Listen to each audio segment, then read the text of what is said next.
kampo ni Catherine Bernardo at Alden Richards abay posibleng magsamang muli dahil dito. But before that, if you haven't subscribed yet to my YouTube channel, please don't forget to like, share, and subscribe at hit mo na rin ang notification bell for more showbiz updates. Bago tayo of course magpatuloy sa ating updates for today's video, nais kong pasalamatan kayo for always watching and trusting this channel. Thank you so much sa inyong palagiang panonood at palagiang pagsubaybay sa mga updates po natin. Maraming salamat po. Let's watch this video. Choose the Oscar entry for the year. I-announce yan sa Gala Night sa September 11. I-announce officially kung ano ang Philippine entry. Pero may 7 na nag-submit for consideration. Okay, I can mention some kasi I'm part of that committee, okay, together with 6 others, okay, which is made up of film directors, heads of other organizations and the likes. Ang 7 for consideration are Food Delivery, Sunshine, Magellan, Some Nights I Feel Like Walking, Green Bones, Hello Love Again, Song of the Fireflies. Okay. So doon sa 7, pipili na, ikaw, ano ang choice mo?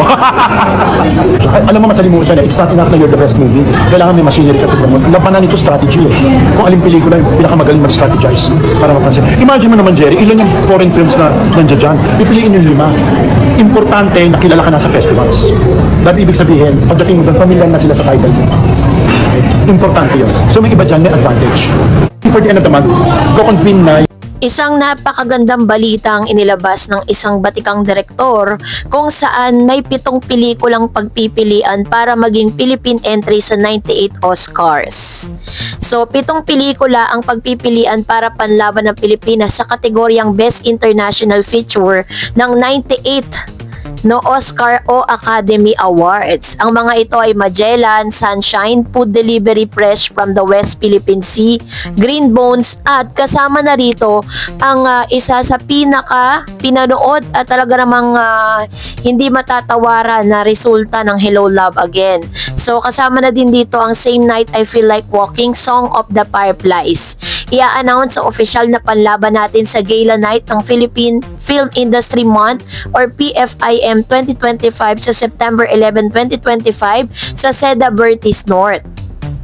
So, according to Mr. Direk Jose Reyes on choosing Philippine entry to Oscar, kasama ang committee ng napipili si Direk Jose Javier Reyes na chairman ng Film Development Council of the Philippines, ang FDCP ang punong abala sa PFIM 2025 na ang tema ay pelikula at Pilipina. Sometimes before the end of the month, iko-convene na yung committee to choose the Oscar entry of the year. Sabi ni Direk Joey sa MediaCon ng PFIM 2025 ngayong August 15, Biyernes. So tapos na, nakapili na sila ng Friday pa. So kung sino po talaga, sabi niyan, sa Limbaga 77 Restaurant, SCT Limbaga Street. In part of that committee, okay, together with the 6 others, okay, which are made of film director, heads of organization, and the likes. So, dito po ay binanggit nitong si Direk Jose Reyes na isa ang Hello Love Again, ang pelikula ni Miss Catherine Bernardo and Alden Richards na sinasabing ito na po yung pinaka malaki no ang kinita ng pelikulang ito at umabot ng bilyon ang kanilang kinita. Kaya naman isa sila sa mga nominee para po ilaban, no? So kung sila po ang mapipili, possible na syempre po kung sino po yung napili na mag-representative sa Pilipinas sa Oscar Award, kasi ang Oscar Award po ay hindi po yan basta-basta award giving bodies. Yan po ay international nakikilalanin yung ating pong pelikulang Pilipino, 'di ba? And of course syempre hindi pa man nagse-celebrate na rin po ang mga fans nitong si Alden Richards. Sabi niya, to be in the running as our country official entry for the Oscar Best International Feature Film is already a victory in itself. As early as now, a huge congratulations to you, Alden, Kat, Direk Cathy, GMA Pictures, ABS-CBN Films, and the entire Hello Love Again team. To our dearest Ethan Del Rosario, our one and only Alden Richards, we knew from the very first time we witnessed Hello Love Again that you would reap accolades sabi niya. So, the depth, the range, the raw emotion, the different version of Ethan you brought to life, and the indelible trace each has left within, they are nothing short of world class. So, inaasahan po natin na kapag po sila ay napili bilang isa sa mga official entry for the Oscar Best International Feature Film is aasahan natin na present silang dalawa doon. Hindi ko na lang alam kung kung ito po ay aatenan ni Miss Catherine. Pero kung ako if I were Miss Catherine, pupuntahan ko yan kasi hindi po yan basta-basta isang award giving bodies, dahil biruin po ninyo Oscars Awards. Kapag po sinearch nyo po yan, kung ano po itong Oscar Awards na to, ito po ay tinatawag na officially known as the Academy Awards, are set of awards presented annually by the Academy of Motion Pictures Arts and Sciences, AMPAS, for outstanding cinematic achievement. They recognize excellence in various categories including Best Pictures, Best Actors, Best Actress. The ceremony was held sinimulan po siya noong 1929 and the awards are now broadcast worldwide. Biruin po ninyo, makikilala at talagang pag-uusapan po yan hindi lang sa Pilipinas, maging sa abroad. Kaya talagang very prestigious yan. The Academy Awards, commonly known as the Oscars, are prestigious annual award presented by the Academy of Motion. So ganito katindi to, kaya hindi pwedeng isnabi ni Miss Catherine yan. So if ever na sila po ang mapipili, no? So sana nga sila ang mapili, at the same time mabigyan sila ng award for Best Actress and Best Actor Award. Yun ang pinakamaganda doon. So abangan natin yan. Ihahatid ko po sa inyo yan kapag sila na po talaga ang napili ng Pilipinas para po magrepresenta sa ating pong pelikulang Pilipino. At dahil dyan, mag-react tayo sa mga komento ninyo sa comment section. Unahin natin ang isa sa mga comments. Sabi ni Miss Nelia Bunuan, si Maine lang naman daw ang may gusto kay Alden.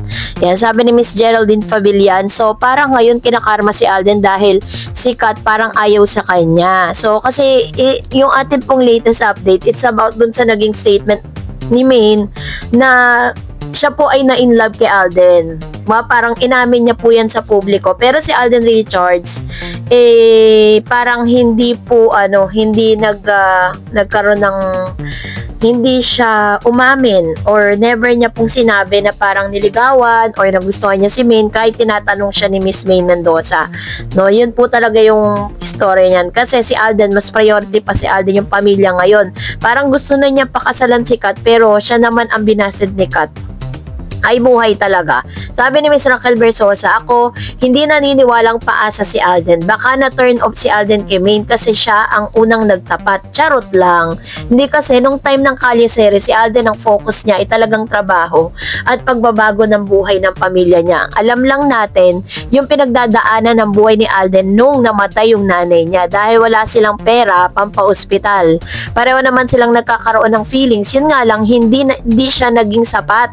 Tama yung sinabi ni Ma'am Raquel. During those times kasi parang pakwit na din talaga si Alden Richards sa showbiz Kaso nung dumating si Maine Mendoza, siya po yung naging parang way para magpatuloy pa rin si Alden kasi parang feeling niya wala na nangyayari sa kanya.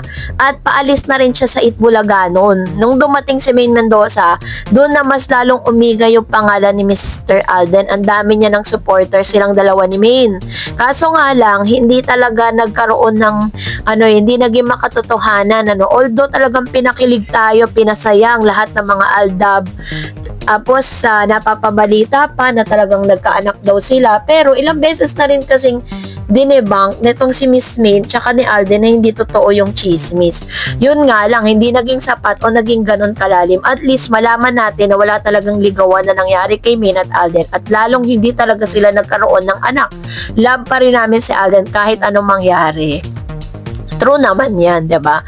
So kahit ano pa mga issue na yan, kasi year 2025, this year lang po yun, no, umamin si Mr. Alden Richards na nagtapat siya kay Miss Maine Mendoza na mahal niya rin ito. Parang nagka-feeling siya. Pero, ang sinabi lang ni Maine sa kanyang statement na tinanong niya si Alden Richards patungkol doon. Pero, iba yung sagot ni Alden. Di yun yung inaasahan niyang sagot.